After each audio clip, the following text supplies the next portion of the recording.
Good afternoon. It gives me great pleasure to welcome all of you to yet another Sunday webinar today. The topic that we will be exploring today is relating from the center. So I want to first acknowledge how precious your Sunday afternoons are for you, and the fact that you have joined us on this webinar means a lot to me. It's both a testament to your commitment to personal growth and exploration, as well as a show of support for me personally, and I'm grateful to you on both counts. So the topic that we are going to be exploring today is relating from the center. And as you can imagine, it's a fairly abstract topic. Often we say become centered. I want you to be centered, or I want you to relate from the center. What does that mean? We're not talking about geometry in terms of a center. We are actually designating an abstract, metaphorical, metaphysical conception of a human being as existing at two levels, existing at the level of the circumference or the periphery, and existing at the level of the center. And in fact, the whole project of Eastern meditation, if you will, has been to awaken in people that sense of their own center. It's the model that says that life appears like a wheel that is spinning at 70, 80, 100 miles an hour. Think about our day-to-day events, so much that is happening. And it almost seems like life is spiraling out of control with hectic activities. But it's the recognition through the ages by the sages that even while the wheel is turning at 100 miles an hour, the wheel is rotating around an unmoving center. That even in the midst of turbulence and chaos, we have the capacity to connect with what feels like an unmoving center. Another way that the same idea has been represented has been through the metaphor of the ocean. We all think of the ocean as sometimes being very tempestuous and wavy, right? There are waves rising, at the surface. But if you really were to lower yourself to the bottom of the ocean, you will find a stillness, a deep silence, an unmoving flow, which is characteristic of the bottom of the ocean. So the challenge, therefore, is how do we engage with life? How do we engage with each other in our relationships in such a way that while we are fully engaged at the circumference, so you're not absent at the circumference, you're actually connecting with people, you are there, you are also firmly rooted in your center. And hence the justification or rationale for today's webinar, relating from the center. It's the recognition that often the pendulum of our own way of being swings from a fierce independence. We hate to be dependent on other people, and we assert ourselves and our independence. And we become very independent, fiercely independent, and we lose the capacity to relate. And sometimes we fall into relationships that move the pendulum to the other extreme of total emotional dependence. And many of us have tasted both those swings of the pendulum from fierce independence to a kind of a submissive dependence. The challenge is, how do we enjoy the ecstasy and the potential for interdependence that is often implied by the state of being where we are relating from the center? So the principal inspiration for my talk today is a very small chapter in Osho's book. It's called Meditation for Busy People, Stress Beating Strategies for People with No Time to Meditate. It's probably among the several thousand books that he has written, it's probably his smallest book. And relating from the center was a small chapter. And I said, I'm going to use that as the basis, as a springboard to invite us to explore this. Many of you who've been with us before are aware of the structure of the webinar. We do 30 minutes where I do the talking, and then we have 30 minutes where we open it up for discussion for people to unmute themselves and share their stories, reactions, and thoughts and feelings about the topic. So let's start with the first point we want to explore, that all relationships, says Osho, are mirror-like. What do we mean by that? We see our face in the mirror of other people's being. Obviously we can't see our face directly, and we might hold a mirror. In the social, emotional, and interpersonal world, the eyes of the other become a mirror into our own being. Now, we have many kinds of relationships, reminds Osho. We have friends, or people we perceive as friends. We have people we perceive as enemies or hostile to us. And we have others who are indifferent to us. Well, How can we look into the eyes of our friends, our enemies, our lovers, those who are indifferent to us? And within each one of their eyes, we will see a different facet of our own being, a different dimension of our own being. Now, if we get carried away by any of these perspectives, we can be lost in the wilderness of confusion. But then, says Osho, the challenge is to collect all these impressions, how your lover sees you, how your friends see you, how your enemies see you, how people who are just indifferent to you see you, and bring them all home to a place that you call the center. It's almost like you're collecting all these perceptions, you're building your awareness, and yet you simultaneously cultivate a vibrant inner voice that becomes like something that makes sense of all these different, sometimes disparate and divergent signals that might be coming to you. Now, part of the challenge is, now we are talking about relating from the center, and it's not going to be, as you would expect, a mathematical process or a process that you can engineer. So I'm going to take Osho's approach of sharing some thoughts and feelings, sometimes in metaphors in different ways, in the hope that for each of us, it might evoke or kindle a different experience. So one of the challenges that we have to cope with in finding our center is often we have buried our center under layers and layers of protective armor. So we start life, and as children, often, as you see very little children before life sets in, they are very spontaneous, they're very organic, they're very self-expressed. Gradually, you socialize them, you teach them about how to behave, how not to behave. And then, of course, they suffer many emotional and other injuries, start carrying these unsobbed tears within them, as Osho calls them. And gradually, they begin to build a fortress. So often what we experience from people is not their inner center, because that inner center is protected by a fortress. And that fortress, becomes almost like a defensive maneuver. And in many of our interactions seem so hollow and unfulfilling because the centers are never meeting. It's almost like the peripheries are meeting, the circumference is meeting, two circles are meeting at the circumference, but the centers never touch. It's only when we have the deep experience of the centers touching that you emerge from an interaction with a deeper sense of thirst having been quenched. So part of also the challenge here, says Osho, is that at some point we decide that the approval and disapproval of others is more important than what we think. And part of it is schooling. You go to school and sooner or later you get the message that the drawing that you made or the poem that you wrote doesn't have an intrinsic value of its own. Its value is only derived by the grade that was assigned to it by your teacher. So soon you start a process of systematically outsourcing our own self-esteem, that the value of who we are is given by the gaze of the other. And when that happens, we start losing a sense of our own center, because all of a sudden the approval and condemnation of others has become the center.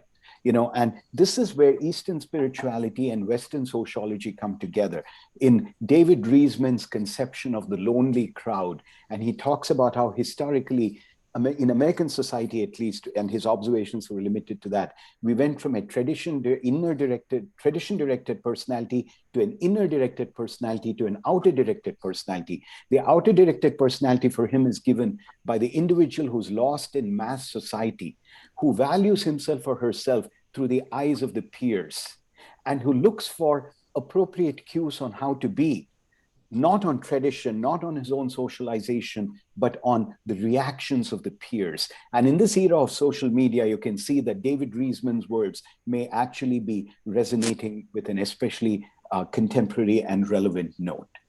The other distinction to keep in mind when we talk about finding your inner center is the idea of reactivity and response. You know that if I were to insult you, you would probably react, almost in a reflexive manner.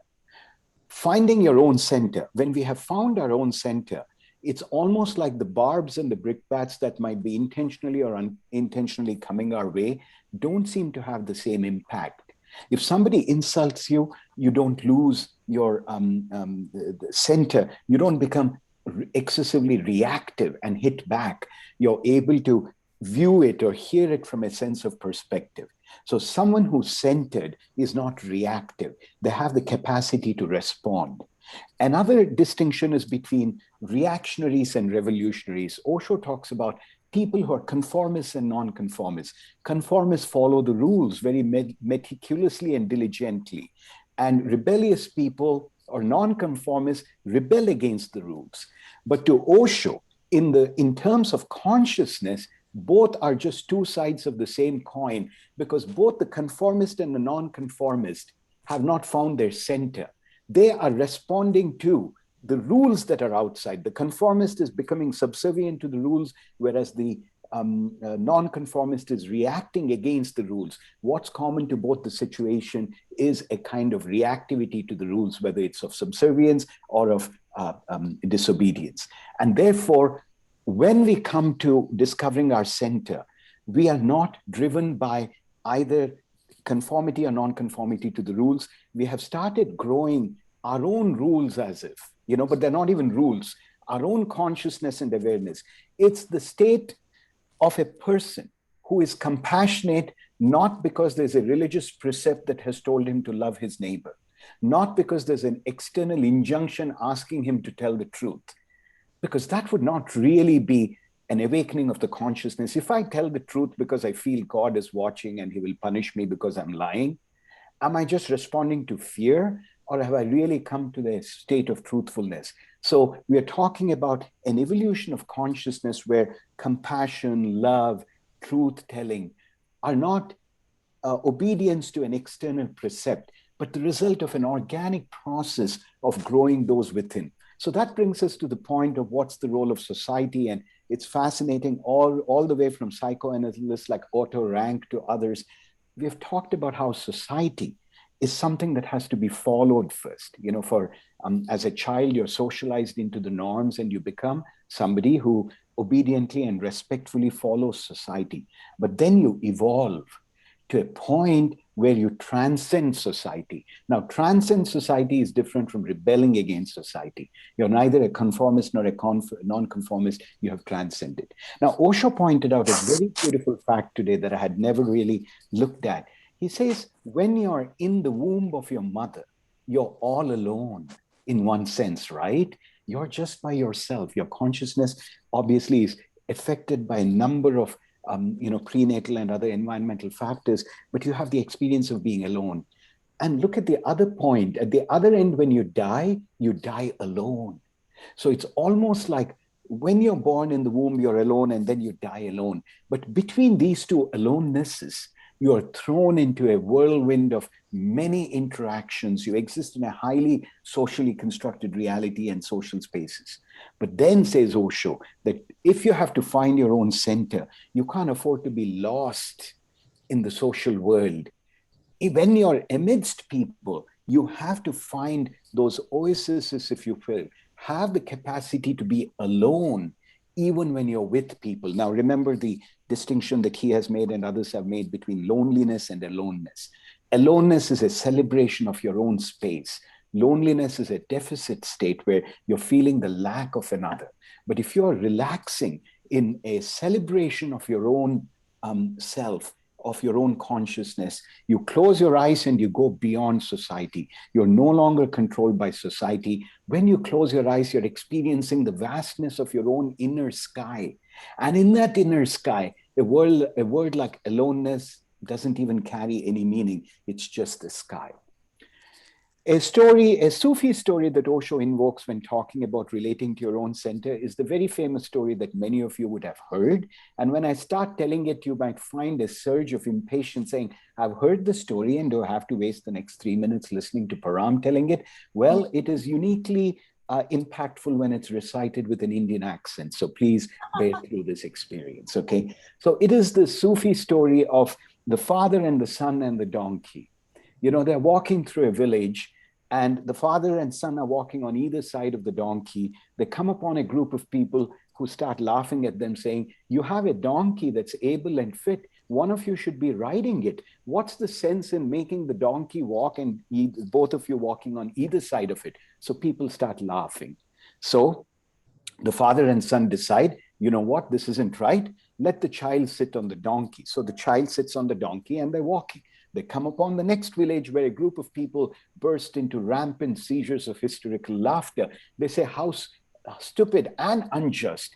The little child who's, obviously his feet have so much energy, he's sitting on the donkey, and the poor old father who's weary is the one who's walking. This is so unjust. It should be the father sitting on the donkey. This isn't right. So they say, okay, well, the next village we will face the same criticism. So they trade places. This little boy is walking by the side and the father is sitting on the donkey.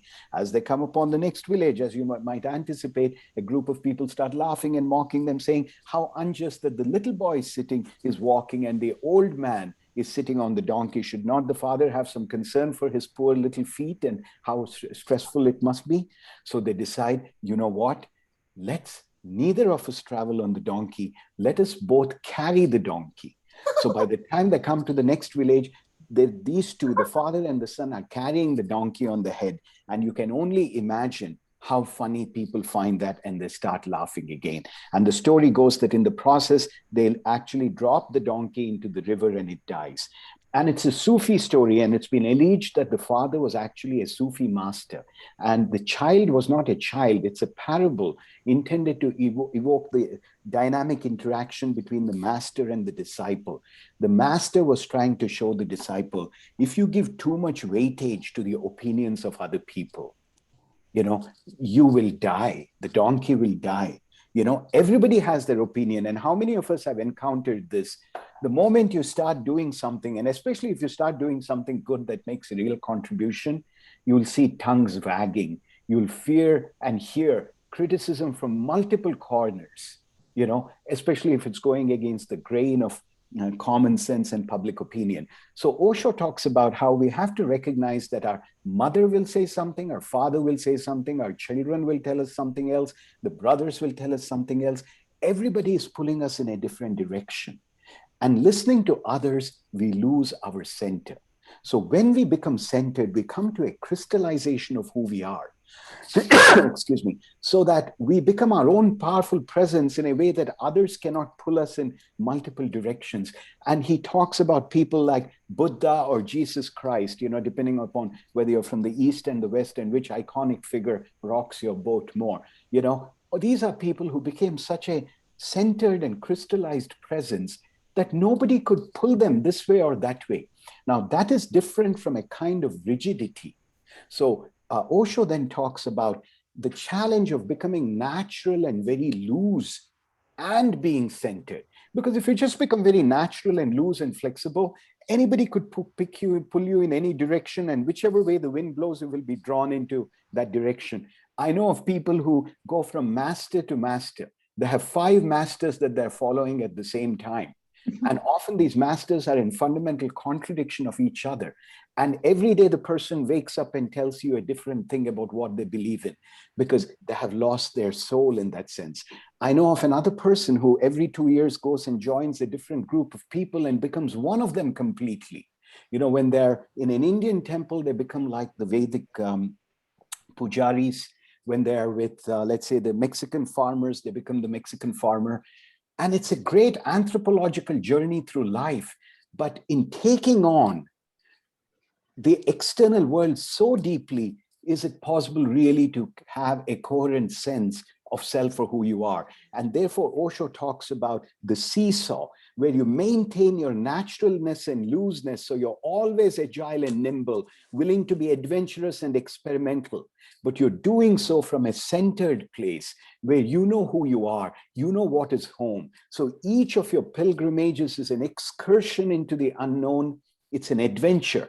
But it's an adventure from where you return. And where do you return? You return home, right? Now, life on the outside seems like, like the waves, right? Lashing and all of that. The circumference is always very disturbed, but the center is silent and still.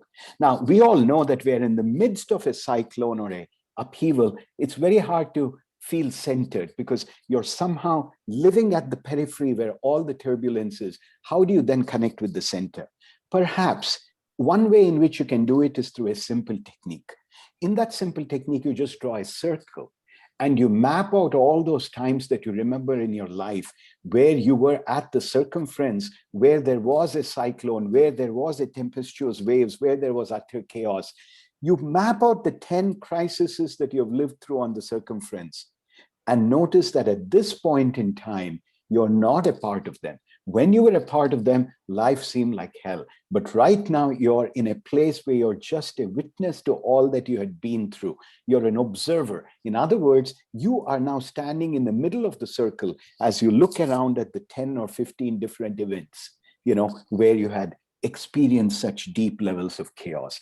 Now, a very beautiful and poetic thing Osho says is that when you can be rooted in your center, the disturbance in the circumference the noise in the circumference doesn't disturb you. The noise feels like music. It's almost like when you are come to your own center, all the traffic noise that you feel outside will not be annoying. It will actually feel musical to you because you have found your own center. So if you can be silent within, all the sounds outside become musical. But he says, if you don't know the silent center, says Osho, you don't know your inner core, you will go crazy when you hear all the sounds. And to him, techniques like yoga, Zen, and all of these are about restoring our contact with the inner center. To move within, to be able to forget the periphery, to relax into your own being. And without it, we are easily disturbed by the sounds of the outside world. And it's almost like once you have become capable of feeling that deep inner peace, nothing can disturb you. But when you are not capable of feeling that deep inner peace, every little thing will disturb you. And that is the challenge of finding the center. Another Sufi parable that Osho has evoked in helping us somehow make sense of this mysterious interiority of our own existence, to be able to chart out a path, if you will, to that own center, is one that I've told on webinars here before. It's about the Sufi fakir who's walking in the darkness of the night through a forest, and all of a sudden he slips and it feels like there's a tremendous abyss below. And so he tries to clasp at anything that he finds, and he's clenching the branch of a tree with both his hands. Now, he does not know what lies below. For all he knows, in the darkness of the night, if he were to let go, he might plunge into a precipice or an abyss that he would fall 500 feet and die. So he's thinking, he's holding on to dear life, not knowing if he lets go, he might just die. And death is so near, he's perspiring. And all night, his hands are hurting, but he's holding on for dear life till the sun rises so he can then see what is there. And the irony is, when the sun begins to rise and there's the glimmer of light, he sees that the earth was just 6 inches below where his feet were dangling. And he spent the whole night in trepidation and anguish, thinking that he was going to die. And Osho says, many of us are clinging in the same way, clinging to the surface, clinging to the circumference, afraid that if we leave this, we are going to plunge into our own death. But ironically, clinging to the surface, we are lost. And all meditation techniques to Osho is a process by which we gain the courage to loosen the grip on that tree branch, recognizing that we will not land with, a right plunge into our death, but we probably will land softly into a surface that is just 6 feet below us. So to be able to experience that sense of relaxation, otherwise we live in constant tension. And to Osho, that constant tension is the biggest barrier to us being able to find our center. And he talks about the tension as a restless addiction to doing. Notice how much we do all the time. And as Osho says, it's probably easier to scale the Himalayan mountain range than to just sit for half an hour doing nothing. Just sit for half an hour doing nothing, watching your thoughts and feelings come and go, being a watcher on the hills, so to speak, not doing anything, just watching our thoughts in inaction is so difficult. In fact, it's the most difficult thing to do is to do nothing. And unfortunately, our inability to find our center is because we're always lost in activity. And where does the activity happen? The activity happens at the circumference. Where does the silence happen? The silence happens at the center. So that is the challenge of dropping the doing and getting into a state of relaxation. And relaxation is so difficult because, like, I thought I was relaxed when I fell asleep last night. And I had a series of dreams of extreme tension and grief and sadness and all of that. And even in the dream, I was trying to do something and solve some problems of my own life. So the doing doesn't even stop when we are sleeping, because we are stressed and we are living on the periphery, even when we think we are fast asleep. So Osho recommends a very simple activity called the peaceful heart. And it would take about 15 minutes or 20 minutes if we were to do it. So why don't I just describe it? Because it's very simple. And I would honestly ask you to get meditation for busy people, stress beating strategies for people with no time to meditate. It's a very simple exposition of several meditation techniques. So what is the peaceful heart? The peaceful heart is where you start with a relaxed posture, and you can do it either in bed or you can do it while you're sitting on your chair. So the first thing you do is, and many of you have done different versions of this exercise, and I know that I'm preaching to the choir here, right? You just scan your whole body with attention, noticing all the places where there is tension. And wherever you find tension, actually exaggerate and increase the tension. Don't reduce it. So in fact, if I find tension in my wrist, Osho would say, exaggerate the tension and make it even more. Because it's only when you exaggerate the tension that you can go to the other extreme of dropping the tension. Otherwise, the pre-existing levels of tension we have become so accustomed to in our body that we are to the pre-existing levels of tension in different places in our body like fish are to water. So for you to actually feel the tension exaggerated, and he says particularly around the facial muscles, because of its proximity to the brain and the mind, so much of our stress is in the facial muscles. So start relaxing, exaggerate the tension in your facial muscles, grimace if you need to, whatever that might look like, and then suddenly fall into a deep relaxation. And after that, he says, find the area, after you've relaxed completely, find the area between your two armpits. What does that mean? Quite obviously, your heart center, your chest. And feel that area filled with deep peace. Feel it as if it's filled with a deep peace as you breathe in a very peaceful and relaxed way. And stay in that state of a deep inner peacefulness. Fill the heart with deep peace. And he says, every time before you go to bed, do this. And as you wake up in the morning for 10 minutes, imagine this chest filled with a deep, everlasting peace. And then you get out of bed, you will carry glimpses of that throughout the day. Now, there is a very interesting part in this book, which I'm going to find hard to explain because I'm not a man of deep consciousness. So you'll have to, all I can do is to describe the menu. I cannot serve you the meal. And this is where he talks about the relationship between peace and love. And I just love this part. He says that many of us find peace through love. We fall in love. We are in a very loving relationship and we see glimpses of peace.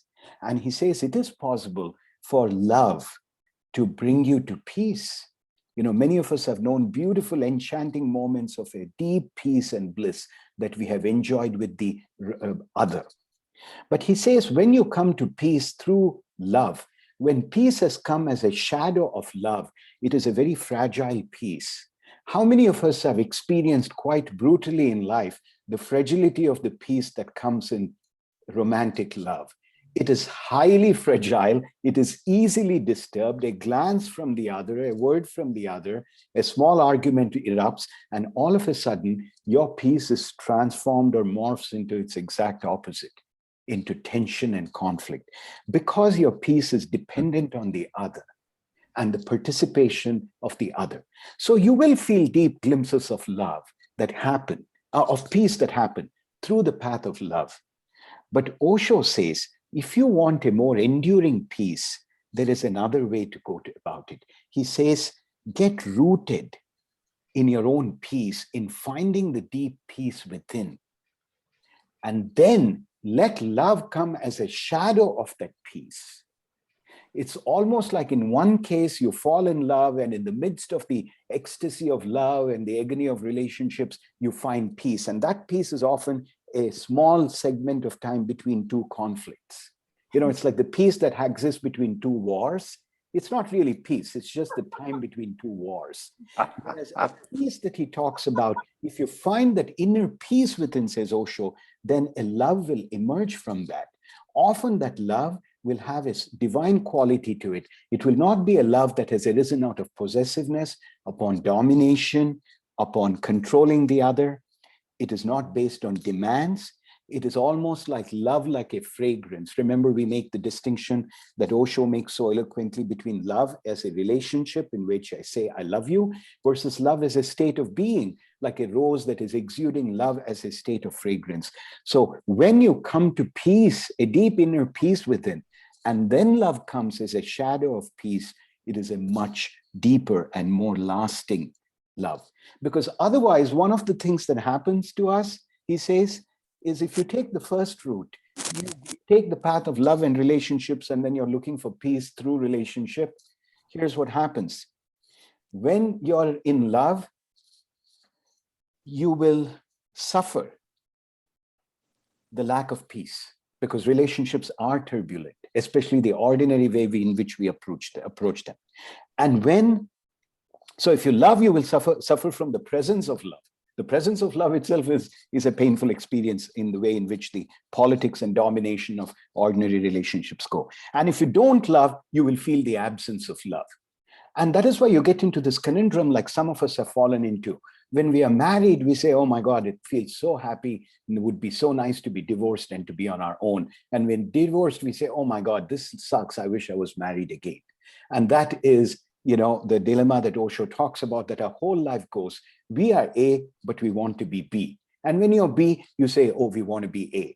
You live in Cleveland, you dream of the sunny weather in California, and you move to California. And when you move to California, you say, oh shit, I can't deal with these earthquakes. In Cleveland, I could at least sleep peacefully without worrying about buildings coming crashing on my head. So that's the pendulum of living life in A, hoping it'll be B. And that way, you will never find your center. So there are two kinds of movement that Osho talks about. The normal movement is the horizontal movement, where you go from A to B to C to D. You may go from one relationship to another, right? A to B to C to D. You may go from one job to another, A to B to C to D. It's the caterpillar that is crawling, and that's horizontal movement. It is also the movement of time. You have past and future and all of that. You go from the past to the future. But Osho talks about a third way, which is really about finding your center. It is where you seize the horizontal movement and you engage in vertical movement. The vertical dimension is about finding your center. It is not about going from one thing to another. It is about being rooted in your own center, and that is the vertical movement. And when that happens, says Osho, you have tasted eternity, because to Osho, past and future are both on the continuum of time, but the present is not on the continuum of time. Past and present are on the continuum of time. He says, suppose the past and present both fell off. What would you be left with? You would not be left with the present, because when you use the word present, it is only in distinction to the past and the future.